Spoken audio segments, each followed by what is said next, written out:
नमस्कार, कंज्यूमर अड्डा में आपका स्वागत है। आपके साथ मैं हूं विपिन भट्ट और आज हम आपको सिंपली कोरोना से अलर्ट करने आए हैं। क्यों? क्योंकि कोरोना के केसेस एक बार फिर देश में तेजी के साथ बढ़ने लग गए हैं।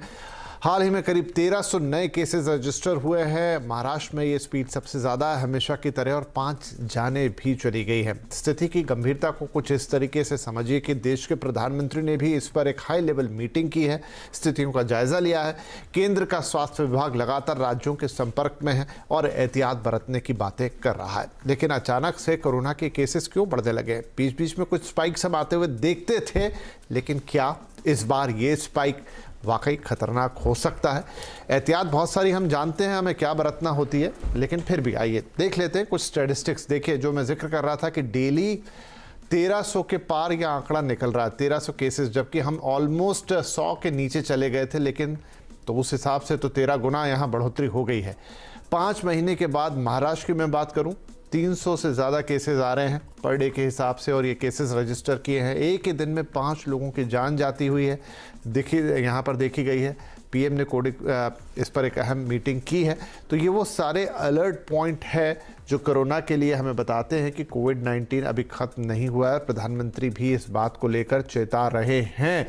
कोविड एप्रोप्रिएट बिहेवियर पर भी वो कह रहे हैं कि आप ध्यान रखिए। और इस पर जो आग में घी डालने वाली बात है कि इन्फ्लुएंजा जिसकी हम बात कर रहे हैं H3N2, क्योंकि बहुत सारे मरीजों में कोविड-19 के वायरस के साथ इन्फ्लुएंजा वायरस एक साथ पाया गया और वो फैटल यानी कि जानलेवा भी साबित हुआ है। ऑलरेडी इस पर बात हो चुकी है। तो आइए आज थोड़ा और इसको समझेंगे। अलर्ट मोड ऑन करने का वक्त आ गया है। आप भी हमारे साथ अलर्ट हो जाइए, क्योंकि यही एक तरीका है जिससे इस बीमारी को फिर से अपने पांव पसारने से रोका जा सकता है। आज कार्यक्रम में हमारे साथ शामिल हो रहे हैं sir H N. Reliance hospital Mumbai के director critical care doctor Rahul Pandit, senior physician और कार्डियोलॉजिस्ट डॉक्टर रमेश दरगढ़ और public health analyst doctor Sameer Bhatia. आप सभी का बहुत बहुत स्वागत है। तो डॉक्टर पंडित, आपसे ही शुरू करते हैं। हमने थोड़े दिन पहले भी बात की थी, तब पूरा फोकस था वो इन्फ्लुएंजा पे था। ये था कि कुछ मरीजों में कॉम्बिनेशन निकल रहा है, इन्फ्लुएंजा और कोविड-19। लेकिन अब कोविड-19 में हार्डली 2-3 हफ्ते बीते हैं और बहुत तेज स्पाइक, और हालत यह है कि देश के प्रधानमंत्री को उस पर एक हाई लेवल मीटिंग करनी पड़ गई है। तो क्या मामला थोड़ा सीरियस टर्न आउट हो गया है? सर म्यूट हैं आप। I am so sorry. 2 डेढ़ हफ्ते पहले हमारी बात हुई थी इसी प्रोग्राम पे। तभी मैंने कहा था कि थोड़ा सीजनल वेरिएशन है और ये जो केसेस है हमें स्पोरेडिक दिख रही है। इस वक्त तो केसेस सब जगह पे जो है देश में बढ़ती हुई दिख रही है, पर फिर भी मैं यही कहूंगा कि चिंता करने की कोई जरूरत नहीं है। हमें जो है इसके ऊपर कॉशियस रहना चाहिए, इसके ऊपर ध्यान देनी चाहिए। इसके कहने का कारण 2 है। एक, जो मौसम है अभी तक पूरी तरह से हम समर में नहीं गए हैं, हम अभी भी विंटर और समर के बीच में के मौसम में है और बीच बीच में बारिश भी हो रही है। कई हिस्सों में बारिश हुई है देश में, जैसे महाराष्ट्र में कुछ दिनों पहले बारिश हुई थी। दूसरी बात, इस सीजन में जो है हमारे पास वायरल इन्फेक्शन हमेशा रहते हैं और अभी हम टेस्टिंग कर रहे हैं तो कोविड और बाकी के वायरल इन्फेक्शन की भी टेस्टिंग हो रही है। तीसरी बात, जो भी केसेस दिख रहे हैं, अधिकतम केसेस नॉर्मल पब्लिक में, नॉर्मल लोगों में जो है माइल्ड या एसिम्प्टोमेटिक है।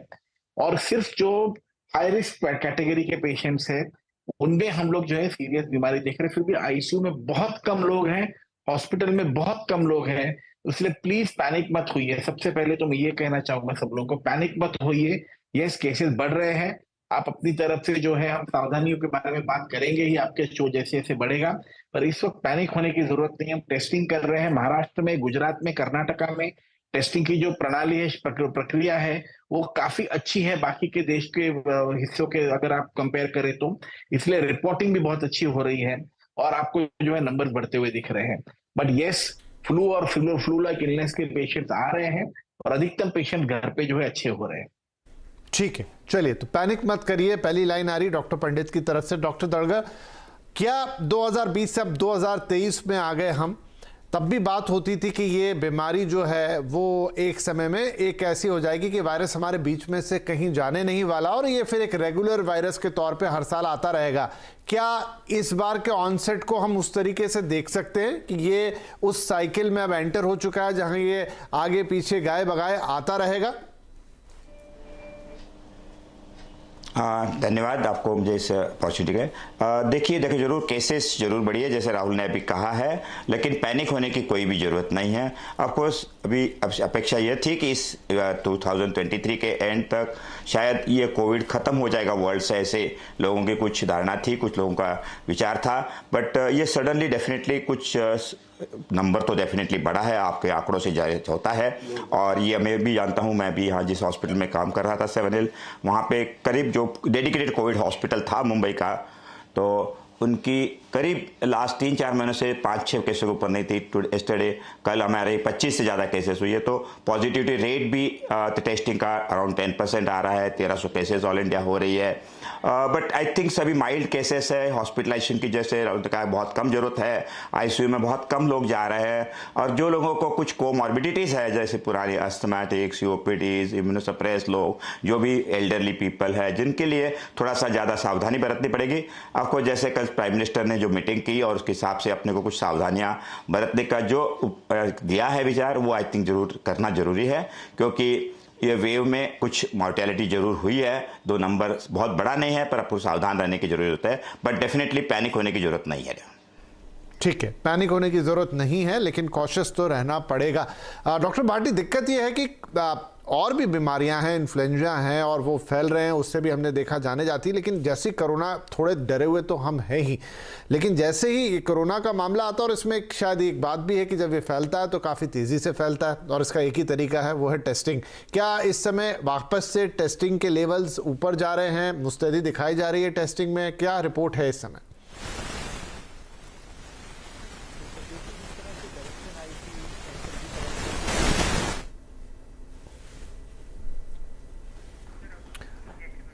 समीर जी, शायद आपकी ऑडियो हम तक नहीं पहुंच पा रही है। हम एक बार उसको वापस से रीपैच करने की कोशिश करेंगे। तब तक मैं वापस से डॉक्टर पंडित के पास जाता हूं। डॉक्टर पंडित, तो देखिए, जो मैं समझने की कोशिश करना चाह रहा हूं वो यही कि क्या ये हम इसको माने कि अभी एक साइक्लिक चीज़ हो गई, जिसकी आप लोग अक्सर जिक्र करते थे कि भाई ये अब परमानेंटली कभी नहीं जाएगा, ये वायरस हमारे बीच में रहेगा, अलग अलग रूप में आता रहेगा, और शायद मॉर्बिडिटी भी हम जो देख रहे हैं वो यही है कि भाई कोई ना कोई तो इसका शिकार बनेगा, जहां पर थोड़ा कोमॉर्बिड पेशेंट्स हैं या जिनको कोई बहुत बड़ी इलनेस है। वो खबर इन जनरल शायद होती तो नहीं आती, लेकिन चूंकि कोरोना से जुड़ी हुई है इसलिए ज़्यादा उभर के सामने आती है। देखिए, बिल्कुल कभी ना कभी तो इनको ये मानना पड़ेगा कि ये अभी जो एक सीजनल फ्लू की तरह हो गया है करके। और अगर आप फ्लू को भी देखें, इन्फ्लुएंजा को भी देखें, तो इन्फ्लुएंजा के भी कई सालों से पेशेंट्स हॉस्पिटल में आ रहे हैं। और दुर्भाग्यपूर्ण ये भी है कि कोई कोई पेशेंट जो इसका शिकार भी हो जाते हैं। तो कोविड का जो अभी फिलहाल हमारे पास जो अलर्टनेस है, क्षमता है टेस्टिंग की, उस वजह से जो हम लोग रिपोर्टिंग कर रहे हैं, और स्वाभाविक है उसकी न्यूज आना बहुत जरूरी है, क्योंकि लोगों को भी सक्रिय रहना जरूरी है, लोगों को भी जो अलर्ट रहना बहुत जरूरी है कि कोविड के केसेस आ रहे हैं। तो मेरे ख्याल से इसको इस वक्त बोलना कि ये ऑलरेडी सीजनल हो चुका है, थोड़ा जल्दी होगा, क्योंकि अभी तक हमने ऑफिशियली पैंडेमिक जो है कॉल ऑफ नहीं किया है। पर जब भी हम ऑफिशियली पैंडेमिक कॉल ऑफ करेंगे, उस वक्त ये तो मान के चलना पड़ेगा कि ये वायरस हमारे साथ रहने वाला है। हमारे पास जो अभी पिछले 10 साल में का उदाहरण है वो है H1N1। 2009 में H1N1 का काफी प्रकोप था पूरी दुनिया में, महाराष्ट्र में भी था, पुणे में, बंबई में काफी केसेस थे। और अगर आप आज देखो तो स्पोरेडिक केसेस H1N1 के आते हैं, कोई लोकेलिटी में आते हैं या किसी शहर में आते हैं, थोड़े दिनों के लिए जो इसका जो है संक्रमण होता है, उसके बाद इसका संक्रमण कम हो जाता है। तो इसी तरह शायद कोविड का कभी ना कभी हमें देखेंगे कि साइक्लिक एक चेन चलती रहेगी, और पेशेंट्स जो है कहीं से स्पोरेडिकली दिखते रहेंगे। पर इस वक्त बोलना है कि ये सीजनल हो गया है, ये आई थिंक जरा प्रीमेच्योर है। हमें इसके बारे में अभी भी थोड़ा सतर्क रहने की जरूरत है। जब तक हम न्यू वेरिएंट या कोई क्लस्टर में ऐसा नहीं देखा जा रहा है कि सब केसेस इसी क्लस्टर से उभर के आ रही है, तब तक मैं कहूंगा स्पोरेडिक केसेस के बारे में हमें जो है चिंता करने की जरूरत नहीं है। पर अगर हमें कोई नया वेरिएंट मिलता है जिसकी की कैरेक्टरिस्टिक्स डिफरेंट है, वो ज्यादा जल्दी स्प्रेड कर रहा है, या इसकी इन्फेक्टिविटी जो है वो R0 जो बोलते हैं उसका जो बहुत ज्यादा है, टेस्ट पॉजिटिविटी रेट तो इस वक्त बढ़ेगा, क्योंकि हम जो उन्हीं को टेस्ट कर रहे हैं जो बुखार लेके आ रहे हैं। तो टेस्ट पॉजिटिविटी रेट स्वाभाविक है कि बढ़ने वाला है। पर बाकी पेशेंट्स में हम लोग इतना टेस्टिंग नहीं कर रहे, ट्रेसिंग अभी नहीं हो रही है, और शायद जरूरत भी नहीं है उसकी इमीडिएटली पैनिक होकर ट्रेसिंग के ऊपर जाने की। और जो सिम्टोमेटिक पेशेंट है उसको जरूर टेस्ट करना चाहिए। जी, बिल्कुल। भाटी साहब जुड़ गए हैं, तो भाटी साहब डॉक्टर साहब कह रहे हैं कि अभी उतना ज़रूरत नहीं है, लेकिन हालांकि यही आया है कि इसकी रणनीति क्या हो तो टेस्ट, ट्रैक और ट्रीट वाली बात वो हर बार निकल कर आती है। लेकिन फिलहाल अगर मैं पूछूं तो टेस्टिंग के क्या मानदंड है और किस लेवल पर हो रही है? बिल्कुल, देखिए रैंडम टेस्टिंग जो कर रहे हैं तो रैंडम टेस्टिंग के अंदर तो उस तरह से पॉजिटिविटी नहीं मिलेगी, पर जो भी सिम्टोमेटिक पेशेंट आ रहे हैं अब उसमें दो तरह के हैं। काफी सारे लोग हैं जो फ्लू के लिए टेस्ट कराने आते हैं और साथ ही साथ उनका कोविड टेस्ट भी होता है। तो जो भी फ्लू लाइक सिम्टम वाले हैं, स्पेसिफिकली जैसा हम देखें कि अभी H3N2 काफी ज्यादा प्रिवेलेंट में है, तो उसके लिए जो आते हैं कई बार क्योंकि सिम्टम सेम होते हैं उनका फिर इंसिडेंटली कोविड पॉजिटिव निकलता है। इस तरह के केसेस आ रहे हैं काफी।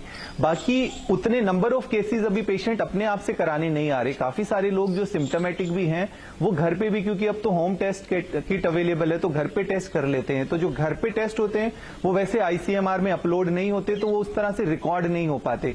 डेफिनेटली पॉजिटिविटी रेट तो बढ़ती रहेगी, जैसा हम देख भी रहे थे स्पेसिफिकली ओमिक्रॉन या इसके जो भी सब लीनिएजेस थे या जो इसके रिकॉम्बिनेंट जितने भी तरह के इसके, क्योंकि 1000 से ज्यादा म्यूटेशंस हो चुकी है, तो उनमें कोई भी इन्फेक्टिविटी तो देखी गई है निश्चित तौर पे, और हल्का फुल्का इम्यून एस्केप मैकेनिज्म भी देखा हुआ है कि आपको री इन्फेक्शन भी हो सकता है, आपको ब्रेक थ्रू इन्फेक्शन भी हो सकता है, बट बीमारी की गंभीरता कम देखी गई है क्योंकि अपर रेस्पिरेटरी ट्रैक्ट को इन्फेक्ट कर रहा है। यहां पर एक्चुअली सरकार इसलिए इस चीज पे ज्यादा एम्फेसिस कर रही है कि टेस्ट होने जरूरी है, क्योंकि जो पॉजिटिव सैंपल्स होते हैं उनमें से हम जीनोम सीक्वेंसिंग भी करते हैं। तो जीनोम सीक्वेंसिंग अगर कंसिस्टेंसी से चलती रहे तो वेरिएंट में कोई और तरह का बदलाव आए उसको हमें ट्रैक करना जरूरी है। पर फिलहाल अभी फॉर्चुनेटली देखा गया है कि थर्ड वेव के बाद ओमिक्रॉन के बाद उस तरह से वायरस पूरी तरह से नहीं बदला, जैसा हमने फर्स्ट और सेकेंड वेव के अंदर देखा था कि जब डेल्टा वेरिएंट आया था तो पूरा वायरस में उस तरह से बदलाव आ गया था। तो अभी इसमें थोड़े थोड़े चेंजेस आ रहे हैं, पर इंपॉर्टेंट ये है जैसा बताया भी अभी जो कल मीटिंग हुई थी कि उसमें हमें जीनोम सीक्वेंसिंग पे ज्यादा ध्यान देने की जरूरत है ताकि किसी भी तरह के नए वेरिएंट को लेके हम वॉचफुल रहें।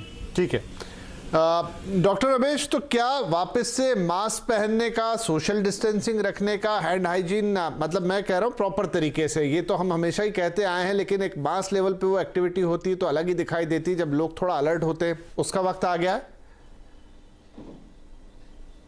आई थिंक कल ही प्रधानमंत्री ने जब कहा कि ये मास्क पहनने का जब भी आप हॉस्पिटल में जा रहे हैं या क्राउडेड प्लेसेस में जा रहे हो और जो लोग इम्यूनोसप्रेस है उनके लिए तो मास्क अनिवार्य हो जाएगा।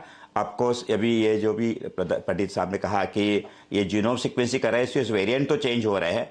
मास्क आई थिंक यूनिवर्सली अभी तक तो आई थिंक रिकमेंडेशन नहीं है, बट जो भी यहाँ क्राउडेड है, आप हॉस्पिटल विजिट कर रहे हैं, यहाँ कोई पेशेंट को विजिट कर रहे हैं, यहाँ कभी जब इम्यूनोसप्रेस पेशेंट कहीं भी बाहर जा रहा है उनके लिए तो वैसे भी मास्क की अनिवार्यता जरूरत है। हम काफ़ी दिनों के बाद मास्क से छुटकारा मिला था लोगों को, और अब ऐसा लगता है कि फिर से वो मास्क की दुनिया में तो जाने की नौबत नहीं आएगी क्योंकि नंबर इतना बड़ा नहीं है, इतने सीरियसली जाने के दबी। But I think certain population जो भी रिस्क पे है और जहां भी आप उस क्राउड में जा रहे हैं या किसी हॉस्पिटल में जा रहे हैं तब तो आपको मास्क अनिवार्य हो जाएगा जरूर। आई थिंक इंटरनेशनल ट्रैवल एक और जगह रहेगी, वहां पे शायद आपने को ज्यादा सावधानी बरतनी पड़ेगी क्योंकि कई अदर डॉक्टर साहब ये इंपॉर्टेंट इसलिए कि अब गर्मियों की छुट्टियां आ रही हैं, काफी सारे लोग ट्रैवलिंग के प्लान बना रहे हैं।